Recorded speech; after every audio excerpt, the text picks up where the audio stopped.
We're going to be starting 9.6 today. Statistics review, we're going to see how much you guys remember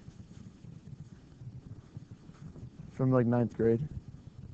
And what we're going to be doing, it's tied in with probability, but we're going to be dealing a lot more with like real life problems and things we can kind of grasp a hold of a little easier. Interpreting data, what does it mean for something? And in statistics, we basically have a bunch of measures of data. And the first kind of big type measurement is a measure of central tendency. Anybody know what central tendency is? It's where the middle is. So the mean will tell you where a middle is. The median will tell you where the middle is. Anybody remember what mean is? Yep, average. We also have measures of dispersion. Do you guys know what dispersion is? Ever hear the word dispersion before?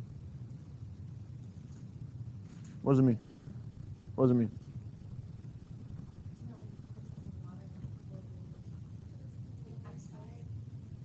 If it does mean that, I think you're on the wrong. Dispersion means like something spread out. Dispersion means how something spread. So this measures how far something is spread out. The range and the interquartile range are a couple of those. Just means how far something is spread out. So is the data really spread out, or is it nice and close to the middle?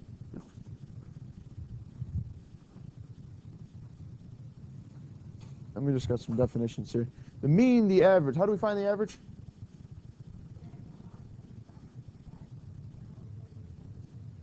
Add them all up and divide by the number of terms. The way we're going to be symbolizing mean, we don't have to write out mean every time. So we're going to write x bar. Call it x bar. X with a line over it. It doesn't mean fraction. That's just kind of a symbol they're going to put on the x, so we know what the mean is. And then the median, of course, the median is going to be the middle value. If I take all the numbers, I arrange them lowest to highest, middle number. And the mode.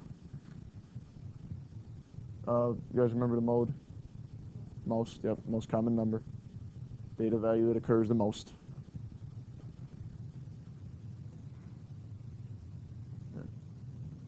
We also had the range. And the range was the highest value minus the lowest value. And that's kind of, you can see now what I mean by measure of dispersion. If I have like values only going from 72 to 74, my range is going to be small. I have pretty tightly clustered set of data. But if my range goes from 50 to 100, I'm pretty spread out, right? Now the quartiles, you guys may not have seen before. Does anybody remember quartiles? Anybody ever seen them? So let's say I have a data set. I'm just going to draw it as a box. Let's say I had a bunch of numbers, okay? Where would the mean be approximately? In the middle. Yeah, the mean's about the middle. So let's say that's the mean. The quartile, so it divides it into kind of two halves. What the quartiles are going to do is divide it again into fourths. So we have something called the first quartile, Q1. We have something called the third quartile, which is Q3. And I could write Q2, but what is Q2? The mean. I'll give it away. The second quartile is the mean. First quartile, second quartile, third quartile, but the second quartile divides it half, that's the mean. And we're going to use these quartiles for finding the interquartile range of Q3 minus Q1. Now why would I want to find the interquartile range instead of just the regular range? What's going to be different about that? Can anybody see? Keep in mind, what's the regular range? What am I going to do? So the highest number is going to be here, right? Minus the lowest. Highest minus the lowest. So if I do the interquartile range, what am I doing? Quartile, which one? Quartile 3, yeah, not quartile 4. Quartile 3 minus quartile 1. So I'm not factoring in these numbers that are way out here, and I'm not factoring in these numbers that are way out here. What are those called? Anybody remember? Starts with an O. Probably talked about it in scatter plots. No? Remember outliers? Outliers, like one number that happens to be way up here. By doing the interquartile range, you're going to eliminate a lot of those outliers and get a more accurate picture of what the data is actually doing. You eliminate the extremes pretty much. All right. So let's say we have a data set like this with these, I think there's 15 numbers here. And we want to find the mean, the first and third quartiles, the range, and the interquartile range. We don't have to do a lot of work. What we're going to do is go to Control I and insert a list in spreadsheet. Insert a list in spreadsheet. And come up to the top where it says A. All right? Where it says A, we're going to give our list a name. I'm just going to call it values. This is kind of just an arbitrary list that we have. We don't have a example yet. Where's my U? Well, so I'll call it values. And then come down here. Notice I'm skipping this blue box. That's for formulas. We're not going to be using that in this class. So make sure you name it at the very top where it says A, and then you come down to where it says number 1. And now you're just going to start typing in your values.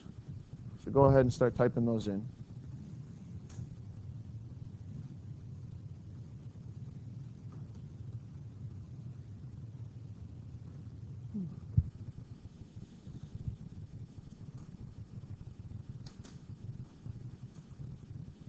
And make sure you hit enter after every one, including the last one.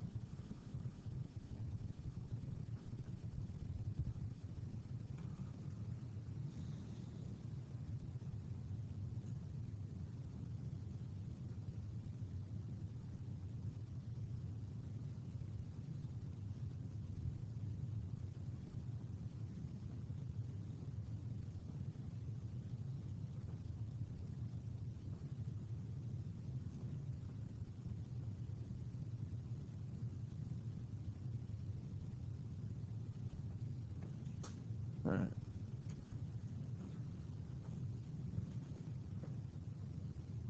All right. So somebody could read those off to me. You got them? Anybody, read them off. Was it 2.45? 2.45, enter.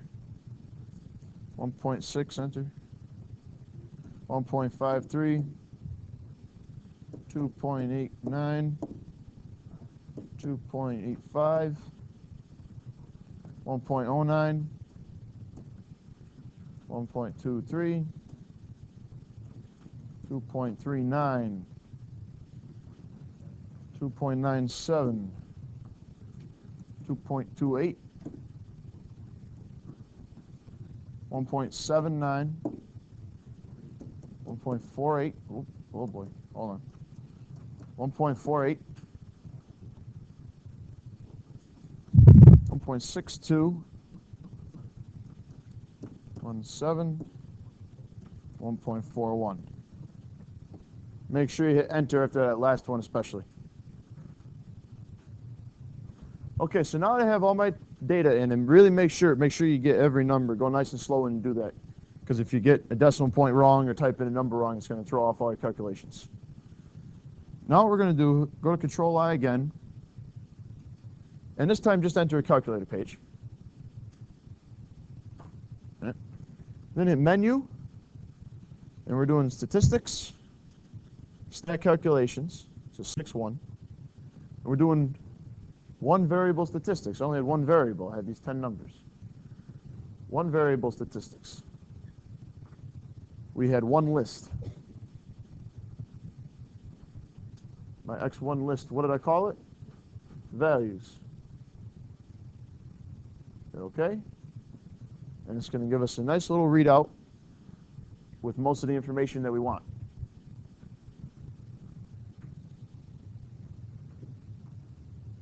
So if we go up to the top,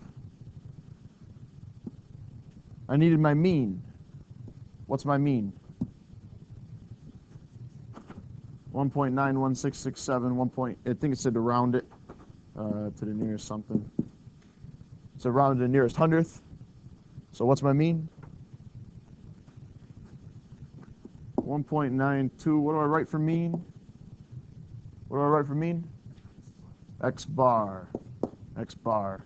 Notice that's where we got it from. Our X bar. I gotta close it clear, I guess. All right. What else do we need? We needed our first and third quartiles, our range and our interquartile range. What is our first quartile? Can anybody see that? Look for our quartile. How did I say we wrote symbolize quartile? Q1 and Q3, yeah.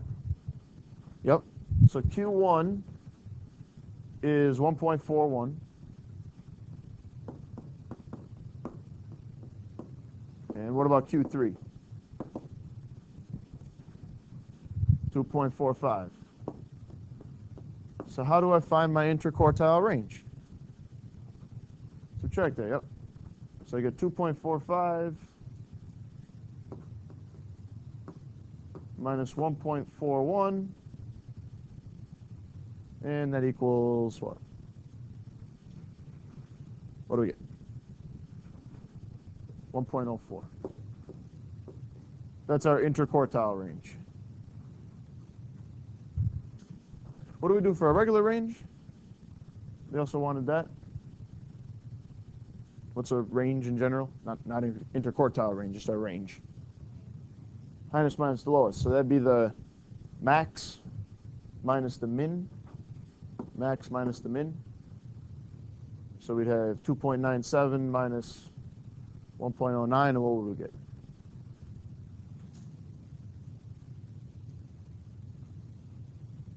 This is our interquartile. What is it? Yep. So these two, we're going to do our range. We get 1.88, and our interquartile range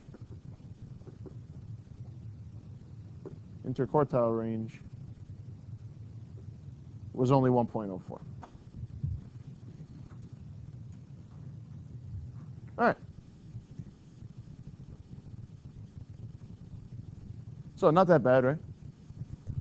The real key, make sure when you're typing these lists in your calculator, though, you must get every decimal point, every number good, or else, these are going to be different. You'll have some type of crazy outlier because you missed a decimal and typed 180 instead of 1.08 or something. All right. Next problem. Marketers are studying the ages of teenagers using social networking sites. We got 100 teens for a particular site, and we want to find an age distribution given on the next page. Yep. We want to find the mean age of teens using this site. Okay, and we're using, if you look on the next page, save a little time. I've already typed in the table for you. Notice we have age and frequency. What does that mean, the frequency? How many? Yeah, so there are 5 13-year-olds, there are 11 14-year-olds. Okay. So notice I didn't type in the blue again. All right, so does anybody remember how to find our mean? Doing this, what am I going to hit? We don't have to retype it. We've already set up our table. Control dot. Doc. Okay, yeah. And yep, add a calculator page. Menu. Statistics. Stat calculations. One variable. Now, we had 2 columns, but it's still only one variable. It's just a frequency. It's still only one variable, right? Age is our only variable. Number of lists, 1. What are we going to put in for our X list? Age. I called it age on that table. Now, this is the key for this. We were given a frequency list, not just a regular table. When you're given a frequency list, you still come over here to frequency list, and you're going to put in what you called your frequency column. So in our case, we called it frequency. Okay? Notice we still did one variable statistics, even though we have this frequency list. Okay, and just hit OK.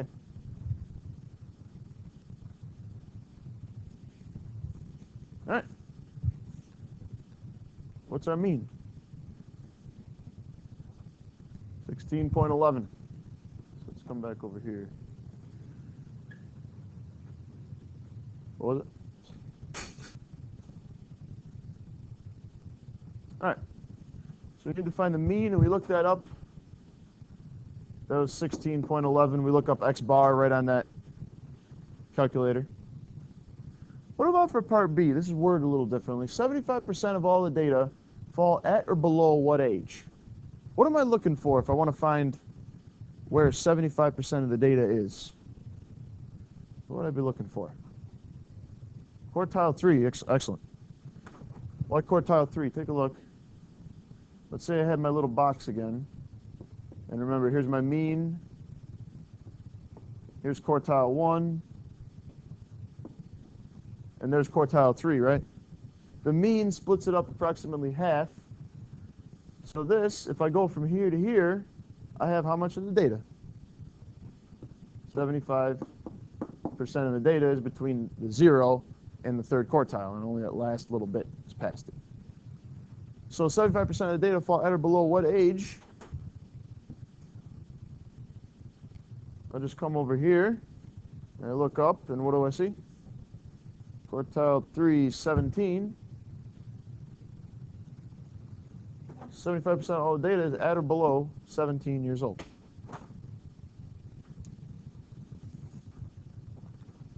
All right. The interquartile range, what do I use? What is interquartile range? Subtract. Quartile. Yep. Q3 minus Q1. What's Q3? We just figured that out. That was 17. What's Q1? 15. So our interquartile range is 2. 17 minus 15. All right. All right. We can skip this one for now. Let's go on to this. Which of the following formulas, when written in summation, which are written in summation notation, would represent the mean of x1, x2, x3? Now, I don't know why the fourth one doesn't show up on this. It should be.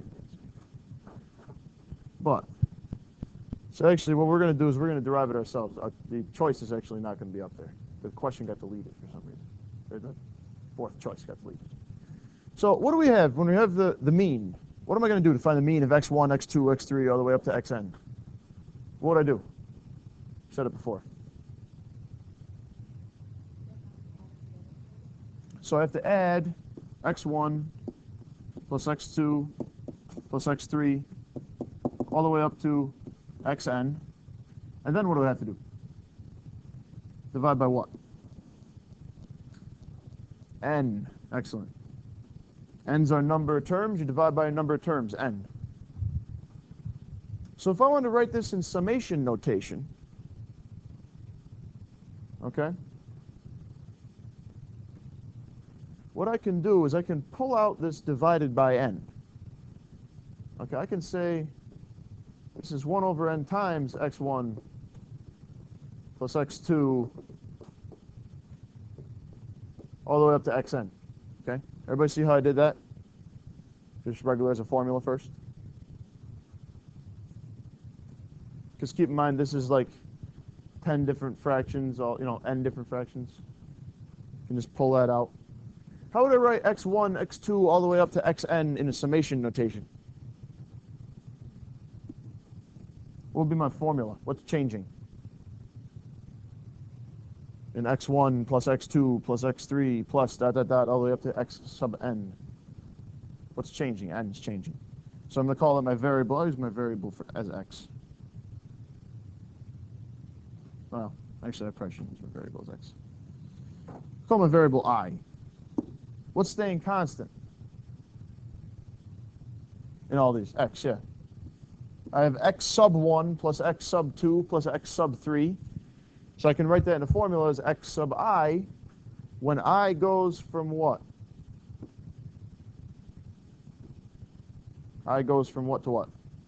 It's my lower bound. What's the first thing I plugged in for I? 1. What's my last thing I plugged in? N.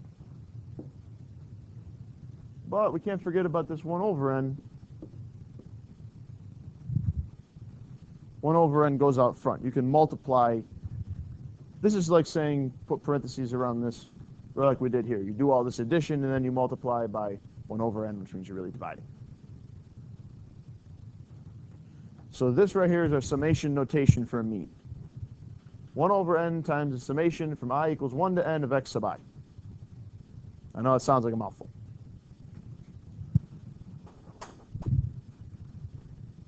Everybody got this written down? Notice it's not one of the choices. The correct choice got deleted somehow. All right. So there's this last type of problem. And take a look. Nalia wants to average 30 minutes per workout for 5 days this week.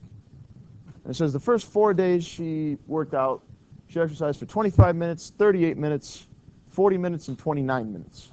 All right? We want to find out how many minutes she must exercise on the 5th day in order to reach her mean of 30 minutes. So the way that I would set this up, we have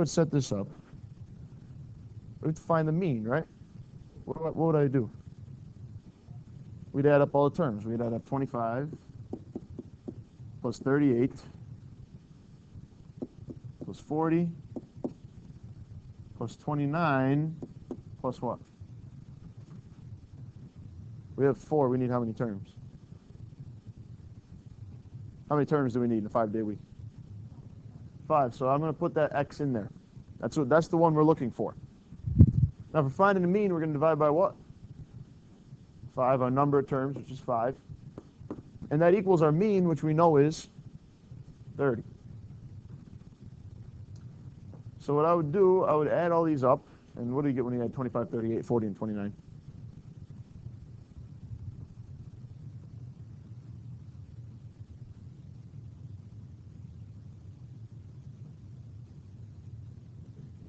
$132? Yep. Well, 132, hold on, don't divide by 5 yet. Because don't forget, we have 132 plus x all over 5 equals 30, right? We just combine these like terms. So what would you have to do now? You can't add anymore. You can't divide by 5 yet.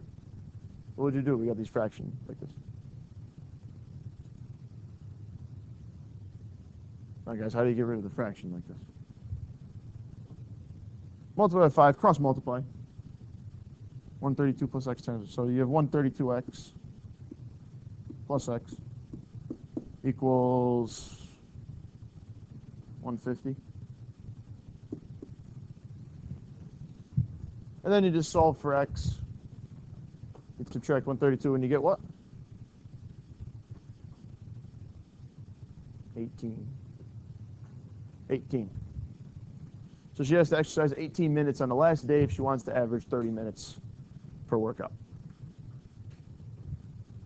All right. Let's try one more here. So it's here, Freddie's got test scores of 56, 67, and 50. If there are only 2 tests remaining, what is the minimum he can score on the 4th test and still have a chance at passing with a 65? So I'd set this up. What would I do? Start out with what I know. What do I know? Yeah, so I have my test scores, my 56, my 67, and my 50. Okay. Plus x, my 4th one. What am I going to assume for my 5th one? Remember, all he wants is a chance to pass. What would I assume for my 5th test? 65. Higher than that. Higher than 65. Way higher than 66. 100. Yeah, we're going to add why 100? You see? Think about it. He wants a chance at passing. He wants the lowest he can possibly get and have a chance at passing. The lowest he can possibly get means he got 100 on everything he hasn't taken yet, except for that one. And the lowest he can possibly get. You're going to divide this by what? 5. Yep, there are 5 test scores. And we set it equal when we want our average to be when we're all said and done. A 65.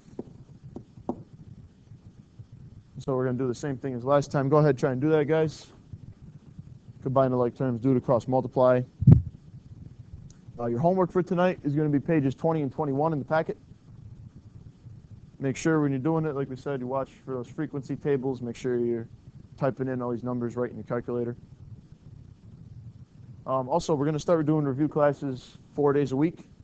So this week they're going to be Tuesday, Wednesday, Thursday, Friday. Tuesday and Wednesday are going to be the same topic. What is the topic? Trig? Okay. And Thursday, Friday is trig algebra. So you only have to come to one or the other. You don't have to come to both unless you want to. If you want some extra practice, you're more than welcome. All right, anybody get an answer here? 52. So we added these up and we got what? We got 273 plus x over 5 equals 65, right? And we cross multiply and we get 273 plus x equals 325. Subtract 273, x equals 52. So we can get a 52 on that test and still have a mathematical chance of passing, although with those test grades, who knows? All right.